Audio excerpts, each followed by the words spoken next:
ઈડરના જાદવમાં ત્રિદિવસીય મેળાનો પ્રારંભ.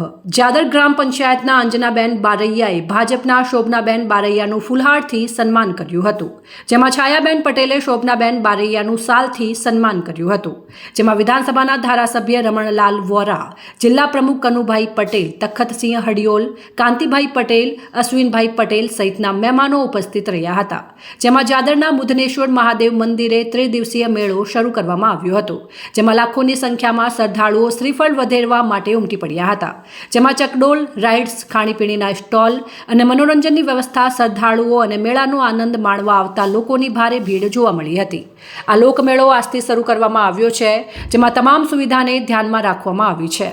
જે મેળામાં ફાયર ફાઇટર, ફાયર બ્રિગેડ 108ની ટીમ, ઇલેક્ટ્રિક 1 સીસીટીવી કેમેરાની વ્યવસ્થા તથા આરોગ્યની વ્યવસ્થા પોલીસ બંદોબસ્ત સાથે શરૂ કરાઈ છે. જેમાં સરપંચ અંજનાબેન બારૈયા, તલાટી કમ મંત્રી છાયાબેન પટેલ, તાલુકા સરપંચ વસંતભાઈ પટેલ, ડેપ્યુટી સરપંચ ચેતનસિંહ તથા જાદર ગ્રામ પંચાયતના સદસ્યો દ્વારા આયોજન કરવામાં આવ્યું છે.